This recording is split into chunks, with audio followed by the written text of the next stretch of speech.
अस्सलामुअलैकुम स्टूडेंट्स। इस वीडियो में हम IXL की एक स्किल है जो कि बड़ी एक इम्पॉर्टेंट स्किल है जिसका नाम है writing variable expressions two operations, मतलब दो ऑपरेशंस के साथ हमें एक्सप्रेशंस कैसे लिखते हैं वो हमें इसमें प्रैक्टिस करनी है और उसका कोड है CX9। ओके, तो स्टार्ट करते हैं। आपको पता है कि मैथमेटिकली किसी भी कंडीशन को या किसी भी प्रॉब्लम को सॉल्व करने के लिए we have to first write that as an expression और उसके बाद हम उसको सिंप्लीफाई कर सकते होते हैं। तो वही काम इसमें हम पहले सीखेंगे। आगे के जो हमारे पास टास्क हमें आने हैं वो हमें पहले एक्सप्रेशन बनानी आती होगी तो हम सॉल्व कर सकते होंगे, तो हम इसमें वही देखेंगे। फॉर एग्जांपल आपको क्या करना होता है कि आपके पास फॉर एग्जांपल ये एक स्टेटमेंट है और ये क्या कह रहे हैं, right an expression for the sequence of operations described below. Sequence of operation मतलब एक से ज़्यादा ऑपरेशन दिए हुए हैं और उसको करना है। और ये कह रहे हैं do not simplify any part of the expression, मतलब सिंप्लीफाई आपको नहीं करना, बस एक्सप्रेशन बना के आपको यहाँ पे आंसर लिख देना है। जब भी आप एक्सप्रेशन बनाएंगे तो you have to look for the keywords. Keywords मतलब ऑपरेशंस कौन कौन से हैं। पहले आपको ये नज़र आ रहा है ऐड लिखा हुआ है और सेकेंडली आपको ये नज़र आ रहा है ये डिवाइड लिखा हुआ है। मतलब इसमें दो ऑपरेशंस हैं, एक प्लस की बात हो रही है और एक डिवाइड की बात हो रही है। तो वन बाय वन हम दोनों के ऊपर काम करेंगे। पहले आपसे ये क्या कह रहे हैं, पहले आप ये फर्स्ट इसका पार्ट पढ़ें जो डिस्क्रिप्शन का फर्स्ट पार्ट है। उसमें आपसे वो कह रहे हैं कि ऐड 7 to H, मतलब 7 को ऐड करना है किस में, H में। तो हमने H प्लस 7 लिखा क्योंकि ये हमें क्या कह रहे थे कि 7 को ऐड करो H के अंदर, तो हमने लिख दिया H प्लस 7। पहला काम हमारा हो गया। अभी डिस्क्रिप्शन में जो सेकंड पार्ट है वो क्या कह रहा है, then divide G by the result. G को डिवाइड करें रिज़ल्ट के साथ, सही है। G को डिवाइड करना है, G को डिवाइड करना है तो हमें G लिखना पड़ेगा और G और फ्रैक्शन बनानी पड़ेगी कि हमें डिवाइड करना है। डिवाइड के लिए हमें फ्रैक्शन चाहिए होती है। ऊपर हमने लिख दिया G, जिसका मतलब है G डिवाइड हो रहा है इस रिज़ल्ट के साथ। जो ये रिज़ल्ट है इसको हमने डिनोमिनेटर में लिखना है H प्लस 7। तो आपने देखा कि इसके अंदर आपको नज़र आ रहा है कि फर्स्ट में ये कह रहा था कि add 7 to H, add 7 to H। उसके बाद ये कह रहा है then divide G by the result, मतलब ये इसका जो रिज़ल्ट है उससे डिवाइड करें G को। तो हमने G ऊपर लिखा और डिवाइड कर दिया उसको H प्लस 7 से। सो इसी तरह आपको एक्सप्रेशंस बनानी होती हैं कि वो जो कह रहा है उसको समझ के उसको मैथमेटिकल ऑपरेशंस के साथ वेरिएबल्स को और नंबर्स को लिखना होता है, तो उसको हम एक्सप्रेशन कहते हैं। सेकंड हमारे पास ये सवाल है, इसमें भी आप देख सकते हैं कीवर्ड्स क्या है, सब्ट्रैक्ट एंड दोबारा सब्ट्रैक्ट। दो बार सब्ट्रैक्शन आ रही है, दो बार माइनस करना है। तो again we will go for step by step. पहला हमारे पास पार्ट क्या है इसका, सब्ट्रैक्ट Q फ्रॉम 4। Q को सब्ट्रैक्ट करना है 4 में से।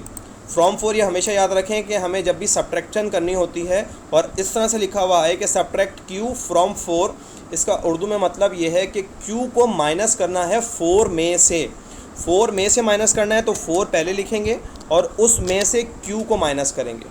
Q माइनस 4 मत लिखिएगा क्योंकि उसमें फिर मतलब है कि हम Q में से 4 को माइनस कर रहे हैं, लेकिन यहाँ लिखा हुआ है कि Q को माइनस करना है 4 में से। तो पहले 4 आएगा और फिर Q, जबकि डिस्क्रिप्शन में आपको Q पहले लिखा हुआ नज़र आ रहा है, लेकिन इसको समझिएगा कि क्योंकि कह रहा है Q को माइनस करना है 4 में से, तो हमें 4 पहले लिखना है और फिर उसमें से Q को माइनस करना है।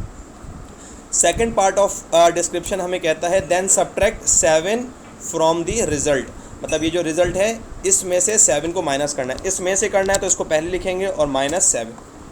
ठीक है, क्लियर है ये चीज़, fantastic. Okay, next, raise a number to the 9th power then add the result to b। Raise a number का मतलब ये होता है कि हमें उसको एक्सपोनेंट लगाना है, उसकी पावर रेज करनी है। तो पहले क्या कह रहे हैं, रेज ए लिखा हुआ है, आ नहीं है, raise A to the 9th power, मतलब ए को 9th पावर के साथ रेज करना है। इसका मतलब ये है कि हमें पावर रेज करनी है ए की पावर 9। इसका मतलब है ए को हमने रेज किया हुआ है 9th पावर के साथ।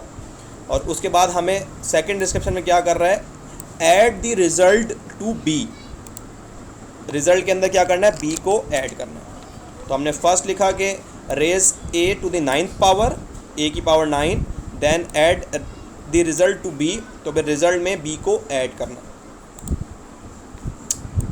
नेक्स्ट हमारे पास है raise q to the 7th power.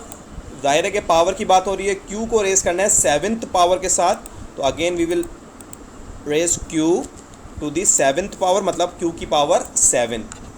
Then multiply 2 by the result. इसका जो रिजल्ट है उसको मल्टीप्लाई करना है। मल्टीप्लाई का ये डॉट का सिंबल अक्सर यूज़ होता है मल्टीप्लिकेशन के लिए, बहुत सारे सिंबल्स हैं। क्रॉस का सिंबल होता है, एपिस्ट्रॉफी का सिंबल है, और ये डॉट टाइप, ये फुल स्टॉप या डेसिमल नहीं है, ये बीच में एक बड़ा डॉट होता है, ये भी मल्टीप्लिकेशन के लिए यूज़ होता है। Write expression for the sequence of operations. Okay, again first हमारे पास पार्ट क्या है, multiply 10 by j. 10 multiply by j, 10 को जे से मल्टीप्लाई करना है, हमने पहला स्टेप किया। सेकंड क्या कह रहे हैं, ऐड 6 टू द रिज़ल्ट, मतलब ये जो रिज़ल्ट है इसके अंदर 6 को ऐड करना है, तो हमने +6 कर दिया। इज़न्ट इट वेरी सिंपल, बहुत आसान सी एक्सेल की स्किल है। कुछ मुश्किल करके इसको आगे के सवालात को कुछ सॉल्व करते हैं, ताकि कोई अगर मुश्किल चीज़ है इस स्किल में तो वो भी डिस्कशन में हमारी इस वीडियो में आ जाए। चलिए जी, multiply the difference of P and Q by R। सही है। अच्छा, मल्टीप्लाई करना है, किसको मल्टीप्लाई करना है, आप थोड़ा सा इसको देखिएगा इस डिस्क्रिप्शन को। क्या है कि मल्टीप्लाई द डिफरेंस को मल्टीप्लाई करना है, किस किस का डिफरेंस, Q और P का डिफरेंस। Q और P का डिफरेंस को मल्टीप्लाई करना है, तो जाहिर है कि हम इसको डिफरेंस को लिखना चाह रहे हैं, तो ब्रैकेट में लिखेंगे P माइनस Q। ये डिफरेंस ये हमने सिर्फ ये पार्ट लिखा है, the difference of P and Q।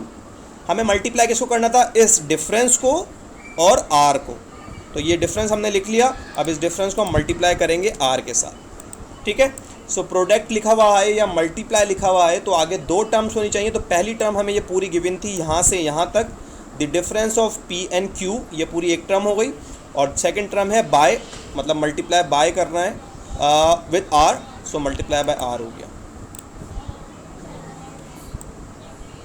Last हम डिस्कस कर रहे हैं इस वीडियो के अंदर डबल जे। डबल का मतलब कि 2 बार लेना, या 2 बार लेने का मतलब ये है कि 2 से मल्टीप्लाई करना। दोनों तरीके सही हैं, 2 टाइम्स करना, डबल करना, ये एक ही बात है। देन मल्टीप्लाई बाय के द रिज़ल्ट, उसके बाद मल्टीप्लाई करना है इस रिज़ल्ट को के के साथ, तो 2 इंटू जे इंटू के, ये हमारे पास इसकी एक्सप्रेशन बन गई। सो आई होप आपको ये वीडियो समझ में आ गई होगी, और ये जो स्किल है जिसका कोड है CX9, अब आप इसकी इजीली प्रैक्टिस कर सकते हैं IXL के ऊपर। Thank you so much.